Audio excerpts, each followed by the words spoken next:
My name is Leslie. I am with Big Picture Wellness. Joining me today is Kingsley. And we're going to bring a really 7-part series to you that covers all the chakras. This is going to be very simple, 20-minute videos, maybe less, show you ways to be able to balance your chakras. And if you don't know what that is, I'm going to tell you. We're going to dip our toes into that world. So chakras are wheels of energy that are all over our body, and they help balance us between our spiritual selves and the outside world. There's 7 main chakras that are lined vertically through our body like this, and that's what people tend to focus on, and that's what we're going to focus on as well. If you want to nerd out about chakras, I would love to nerd out about them with you. I would be thrilled. So ask me any questions in the comment section below. I would be happy to supply resources and some reading materials to help you delve into that world a little further. I highly suggest it. Having some knowledge about them really does help you navigate the waters of life, which I hopefully will show you through this series as well. So today we're going to cover the root chakra. I guess we should go through the chakras first. So the 7 ones that align vertically, kind of like up your spine like this. You start out with the first one, root chakra. Then you have your sacral chakra. Then you've got your solar plexus chakra. Then you have your, what's this one? Heart chakra. Then you have your throat. Then you have your, you know what this one is? Third eye chakra. And then you have your crown chakra. So we're going to talk about the root chakra today. That starts like right here, and then extends down into your legs and into your feet. This is called the Muladhara chakra. It is represented by the color red. And if you haven't noticed, we are totally sporting red today. It's a great way to access your root chakra is wearing red. Kingsley is wearing his Wild Stallions t-shirt. Bonus points if you know what movie that is from. Comment below. I don't know which will win. Maybe just extra points in life in the karma cycle. Bragging rights. Bragging rights. There you go. I like it. So yeah, you can wear red. You can eat red foods. What are some red foods you could eat? Apples. Mm-hmm. Watermelons. Yeah. Beets. Beets. Is that one of your favorites? Nope. Cherries. Radishes. Yeah, anything like that. Jewelry. I wore some earrings that have some red in them. So you put on some red lipstick. Yeah. But there's a lot of easy ways to access your root chakra, and using or utilizing the color red in your life is one of them. So that's pretty cool. So the root chakra it's tied to your center of stability, security, feeling safe, grounded. It is tied to your sense of feeling worthy and enough. It's a very important chakra, especially in these times where we're kind of in a limbo right now. We might not feel so grounded and secure. This is the chakra that we want to reach out to and try to balance.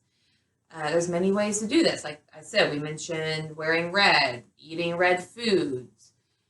You can literally go outside and do grounding work by putting your feet on the ground.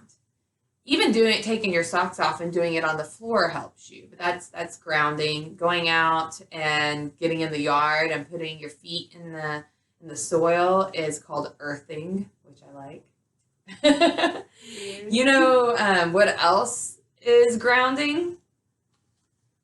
Chocolate. Any excuse to eat some chocolate. Eat some chocolate to help ground yourself. It comes from the earth, and it's very earthy and grounding.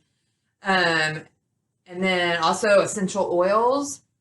Anything kind of earthy like cedar wood. This is frankincense. Lavender is good for all the chakras. You could use a little oil. So today we'll put a little on us before we practice. If you have sensitive skin, always dilute it. This is frankincense. Yeah, always dilute it with a little coconut oil if you have really sensitive skin. That's probably enough for you. Okay. I only got to put it on one. Not for... Oh, thank you. All right. Oh, that's nice.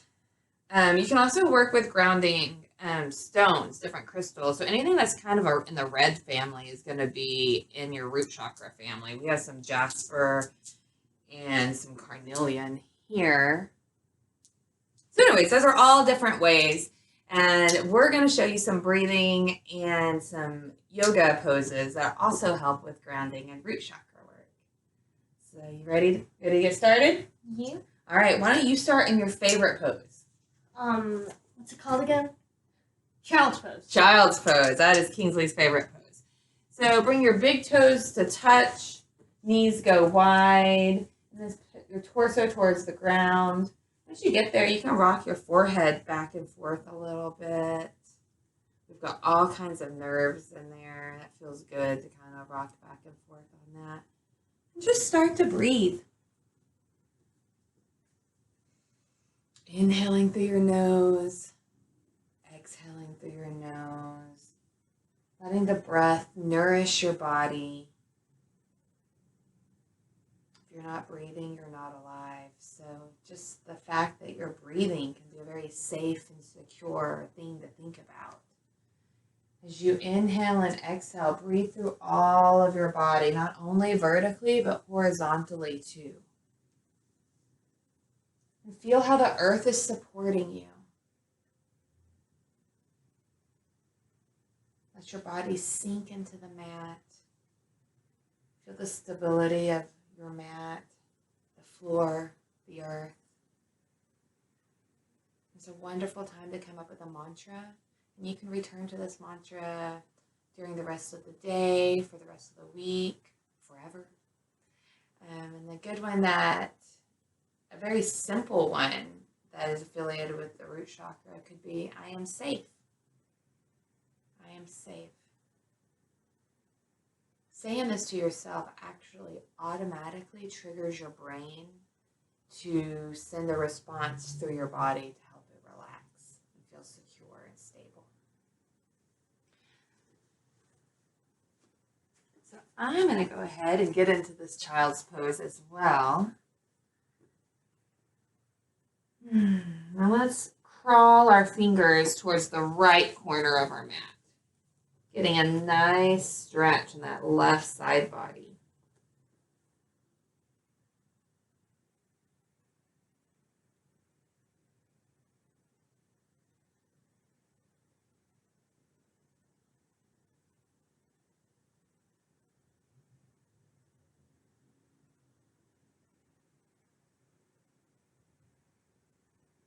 Come back to center. And then walk on all over to the left corner of your mat, getting a nice stretch in that right side body.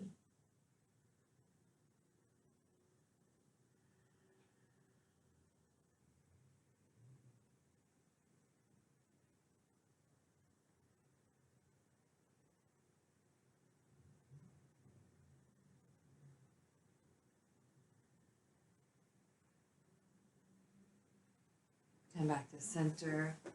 And we're just going to crawl our way out to our bellies for a cobra pose. So the snake is actually an animal that is correlated with the root chakra. It's close to the ground, and snakes are smart and fierce. Not all of them are fierce, I guess, but they're a very strong animal and very close to earth. So we're going to press the tops of our feet down into the floor so much that our legs pop up off the floor. So you've got the tops of your feet touching the floor, your legs are not, and then your pelvis is pressing into the floor. Bring your hands between your armpits and your ribs with your elbows pointing backwards. On an inhale, raise your torso up, pressing your shoulder blades together on your back. Pressing down into your toes and your feet down into the floor. What does a snake say? Exhale down with your All right, one more time. Pressing your feet down into the floor. Shoulder blades come to meet on your back. Inhale your torso up. And then down. Awesome. Let's come up to a tabletop position. I've got to adjust the lightings. All right. When we get to a tabletop, we want our knees underneath our hips. Our hands are going to be underneath our shoulders, a little wider apart. And then you want your fingers spread nice, like jazz hands, pressing down into your mat. And feel how your hands are sinking into your mat, pressing your knees down into your mat, your shins down into your mat. You're a strong, strong table. Inhale, press your belly down for cow pose. Your chest comes through your shoulders. Look up at the sky. What does a cow say? Moo. Moo. And then exhaling, pressing your back like there's a string drawing you up towards the sky. You're a scared kitty. What do you say? Meow. Meow. Inhale, press that belly down for cow pose. Looking up. And then exhaling, arching your back, releasing your head and your neck, pressing down through your hands. Belly button comes up towards your spine. Meow. Then come back to neutral. We're going to go into a down dog. So flip those toes over. Press into your hands. Press your armpits back towards the back of your mat. And then raise your hips towards the sky, pressing your heels down towards the floor. And breathe. You want to be pressing down through your hands super strong. Those armpits are pressing towards your kneecaps. You're sending your thighs and your hamstrings backwards. You want to be folded right here at the waist. I'm going to come over to Kingsley. I'm going to bring my hands right to his hip crease. I'm going to pull backwards. Nice. There you go. Now rooting down through your feet, bend your knees and walk slowly back. Your hands slowly back to meet your feet. When you get there, bend your knees so much that your belly's on top of your thighs. You just want your torso to be dangling down. All the work is coming through your strongly rooted feet and in your legs. Everything else is relaxed. You can do some ragdoll movements if that feels good. You can nod your head yes. No. And then slowly, vertebrae by vertebrae, we're going to rise up. Arms overhead. Fingers shine to the sky and release. Nice. All right, so we're going to set up for Tadasana. Some people would say that Tadasana pose is the most important pose in yoga. And I am inclined to not disagree. Do you know what Tadasana pose or Tadasana means? Mountain? Mountain, yeah. So this is a very strong pose, and it may look like you're not doing much, but you're actually doing so much work. I come to this pose on the daily. I do it in the grocery store line when I'm getting a little anxious. I do it when I'm anxious in crowds of people. I do it at home just to center and ground myself. So let's break out all the details of the Tadasana, mountain pose. You want your feet to be about hips distance apart. And we're going to start with our feet. So let's curl our toes up towards our face.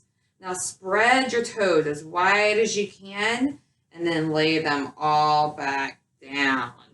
Now pretend you've got roots growing from your soles of your feet down into the earth, pulling your feet towards the core of the earth. Now activate your legs so much. Your kneecaps are pulled up, your thighs are pulled up, your Texas belt buckle is going towards the sun, your shoulders are pulled away from your ears. And you want to feel like there's a string pulling the crown of your head up towards the sky. There we go. And then turn those palms to face to the front. Nice. Now, press down through those feet and then energetically pull them apart like you're trying to rip your mat in half with your feet.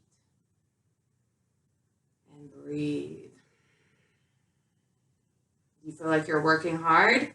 Yay. Yeah. Does it look like you're working hard? No. Not really. Yeah, this is a very strong and grounding position. And breathe. All right. We're going to work on our tree pose, another great grounding pose. So let's put the weight into our left foot, still rooting down through that left foot nice and strong, and bring that right knee up for just a little squeeze. Release. All right, now we're going to set up for tree. So grounding through that left foot, we're going to bring our right foot. You can do this for your tree pose. You can do this. We do not want your foot on the inside of your knee. That is not safe. You can also bring it up to the inside of your thigh or groin. Wherever you feel good, that's the spot for you. Bring your hands to your waist and pull that waist down. You want your hip points to be nice and even. Press down through that standing leg. You want it nice and strong. And then press that right foot into your leg or wherever it is. Now press that right knee back. Good adjustments. So you can leave your hands here. You can opt to bring them to your heart center. You can cactus your arms, bringing your shoulder blades together on the back. And then you can also extend them up. If you want an extra balance challenge, you can look up at your thumbs. That's hard to do while talking and balancing. Whew, but I can do it. All right. And then just breathe. You're a strong, stable tree. And you can wiggle around a little if you are. I mean, trees blow in the breeze. It's okay. It doesn't mean you're not strong and stable.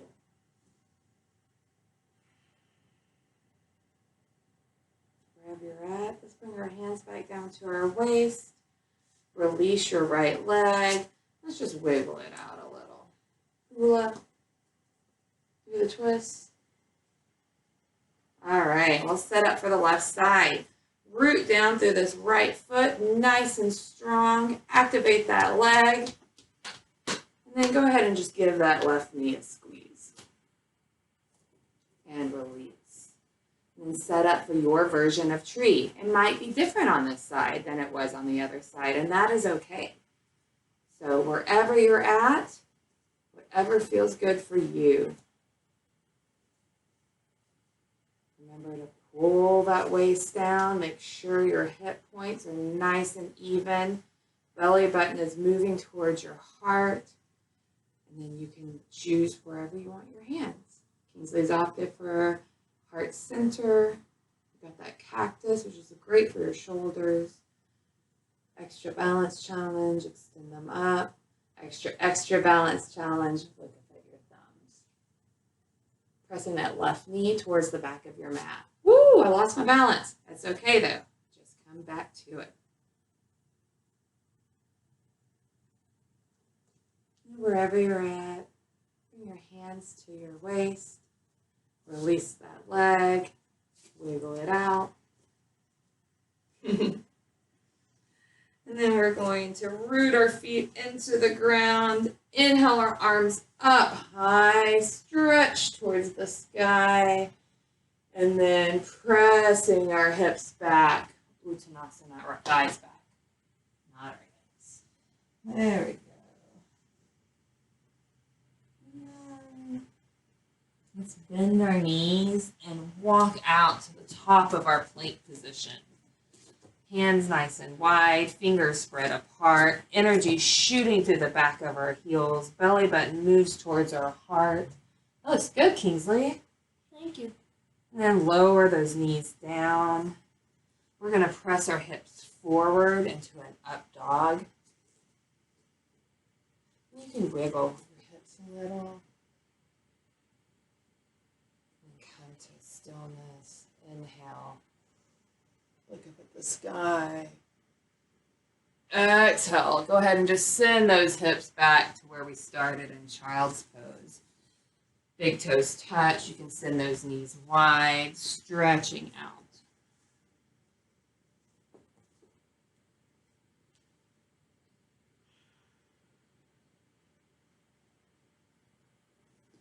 Just continue to breathe. You can repeat your mantra again. And notice if you feel any different. If you feel different from your first child's pose. Let your body sink into the earth, into the mat just a little bit more.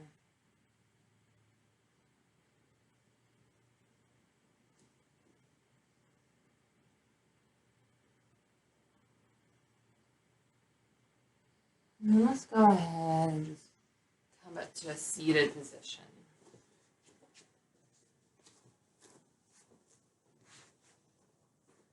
We'll do a little closing root chakra meditation. I'm going to introduce you a mudra. Mudras are hand positions that help us align with our bodies. And there's one that's pretty good for the root chakra.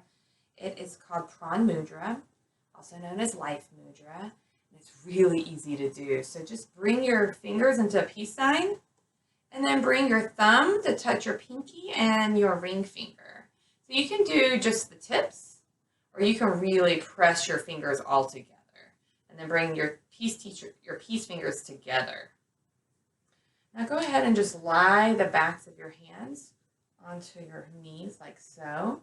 Cultivate a nice long spine. Belly button moves up towards the heart. Shoulders are away from the ears. Pressing those fingers together. Take a nice big inhale. And then let's exhale it all out.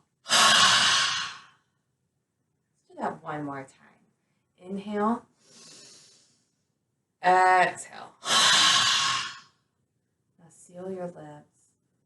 Close your eyes or soften your gaze and continue to breathe.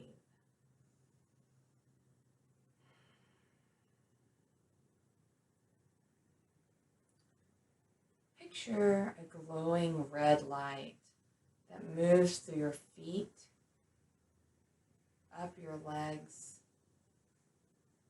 into your pelvis, through your stomach, through your chest, up through your throat, flowing through your third eye, and then it comes out the top of your head and creates a beautiful red glowing bubble that surrounds you. You're safe. You're secure. You're grounded. And you are enough. You're worthy.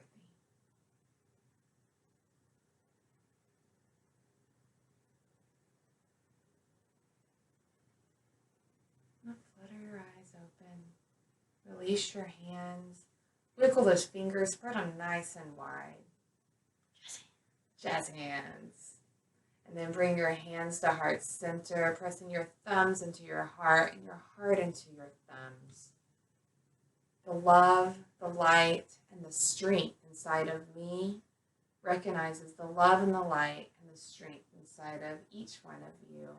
Thank you so much for joining us today. Namaste.